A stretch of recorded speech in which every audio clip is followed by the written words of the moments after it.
शिष्य जो उनसे समर्पित है उसका क्या कर्तव्य है? अगर कोई उनके गुरु की निंदा करता है तो कान में अंगुली डाल के चल देना चाहिए, क्योंकि संसार की अलग अलग दृष्टि है। तो वो अपनी दृष्टि में, लेकिन हम देख रहे हैं हमारे भगवान इस रूप में भी हैं, हमारे भगवान इस रूप में हैं। तो निंदा और प्रशंसा ये सबकी होती रहती है, भगवान से लेकर के भगवत भक्तों से लेकर सबकी।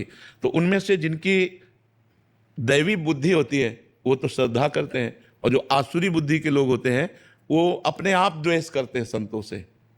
वो बुराइयां ढूंढ करके बुराइयों का वर्णन करते हैं, अपनी मानसिकता की बुराइयां।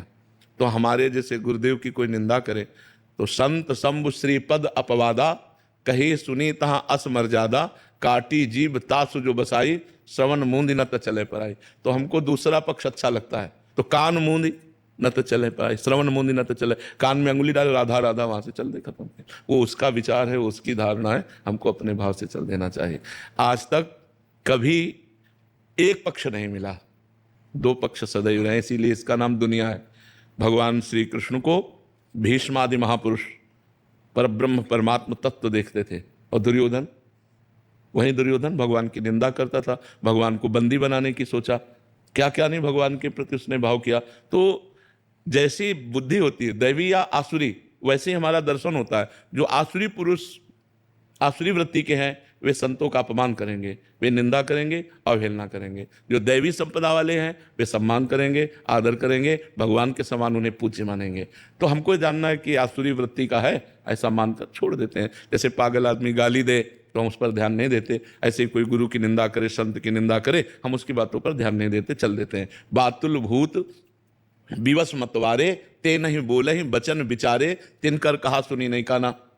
जो बुद्धि शुद्ध नहीं है तो कुछ भी बोल सकते हैं, कुछ भी बोल सकते हैं। तो इसलिए हमको उनकी बातें नहीं सुननी चाहिए, वहां से चल देना चाहिए, न क्रोध करना चाहिए, न जवाब देना चाहिए। उत्तम बातें बहुत सारे चरित्र आपके श्रीमुख से सुने हैं, तो भक्तों के चरित्र में बहुत बड़ी बड़ी प्रतिकूलताएं आती हैं, एक अन्य सामान्य जीव से बहुत बड़े स्तर की। तुलसीदास जी महाराज जी हों, मीरा जी महाराज हों, नामदेव जी, सुखुबाई, मतलब वो एक वैसे सच्ची बात समझो, ये प्रतिकूलता करने वाले डंडे हैं और इनके ऊपर फहराता है भक्तों का झंडा। अगर प्रतिकूलता ना हो तो इतनी ख्याति संतों की ना हो। संतों की ख्याति ही होती प्रतिकूलता से। अगर मीरा जी को उनका देवर इतनी प्रतिकूलता न देता तो मीरा जी की महिमा प्रकाशित नहीं होती। हिरण्यकश्यप प्रहलाद जी को इतना कष्ट न देता तो महान भक्तराज प्रहलाद की इतनी महिमा प्रकाशित ना होती। तो थोड़ी देर के लिए हमें दिखाई देता है कि ये भक्त को नीचा दिखा रहे हैं, लेकिन सही बात मानो तो भक्त को ऊंचा फहराने वाले वही लोग होते हैं जो उनकी कड़ी निंदा करते हैं, उनका कड़ा विरोध करते हैं, वही प्रकाशित कर देते हैं। ये भी भगवत प्रेरित होते हैं। नहीं तो किसकी सामर्थ्य है सीम की चाप सके को तासु, बड़ रखवार रमापति जासु। भगवान के दास का कोई बाल बांका भी कर सके, किसकी ताकत है? एक तरफ भगवान भक्ति की रक्षा का कवच बनते हैं और दूसरी तरफ दुष्ट को पावर देते हैं कि गाली दो, निंदा करो, उन्हीं का बल है, नहीं तो किसकी सामर्थ्य है? वैष्णव अपराध, भक्त अपराध, संत अपराध, साधु अवज्ञा तुरंत भवानी, कर कल्याण अखिल के हानि, उसी समय उसका नाश हो जाए।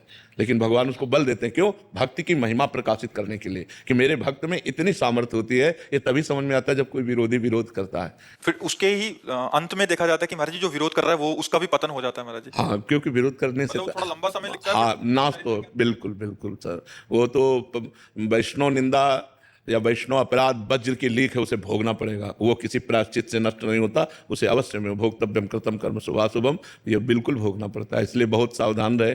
संतों को पहचानना बहुत कठिन है। संतों के कई परिवेश होते हैं, बताया नहीं। जैसे एक संत हैं जो नंगे घूम रहे हैं, श्री सुखदेव जी, और एक संत है जो राजा बने बैठे हुए हैं, जनक जी। एक संत हैं जो केवल दुर्वांकुर दूर का रस पीते हैं, दुर्वासा जी, और एक संत है अम्बरीश जी, चक्रवर्ती सम्राट है। दुर्वासा जी को भी भ्रम हो गया कि अम्बरीश ऐसा कैसे हो सकता है, और सुदर्शन चक्र हर समय अम्बरीश जी की सुरक्षा मिला। संत वेश से नहीं, संत स्थिति कहते हैं। वेश मात्र में तो भुलावा भी हो सकता है, छलावा भी हो सकता है, लेकिन संत स्थिति होती है। अगर बिल्कुल बिल्कुल वो पैंट शर्ट में भी है और स्थिति है तो वो संत है। देखो विभीषण जी राजमंत्री हैं और रावण के भाई हैं, और भगवान के जब सामने आए तो कहा तुम सारीखे संत प्रिय मोरे, धरो देह नहीं आन नहीं हो रहे। आप जैसे संतों के लिए मैं शरीर धारण करता हूं, भगवान ने विभीषण जी को कहा। तो वहां विभीषण जी का कोई लाल पीला वेश नहीं था, वो अपने राजमंत्री स्वरूप से थे, लेकिन हृदय संत है। इसलिए भगवान ने कहा तुम सारी के संत प्रिय मोरे। प्रमाणित कर दिया भगवान शिव ने कि विभीषण जी संत हैं। जब लात मारा रावण ने और उन्होंने कहा तुम पितु सरस भले मोहि मारा, राम भजे हितनाथ तुम्हारा, तो भगवान कैलाशपति बोल उठे उमा संत कई यही बढ़ाई, करत मंद जो करे। उमा ये संत है विभीषण, यही संत की महिमा है कि वो मंद कर रहा है वो उसकी भलाई कर रहा है।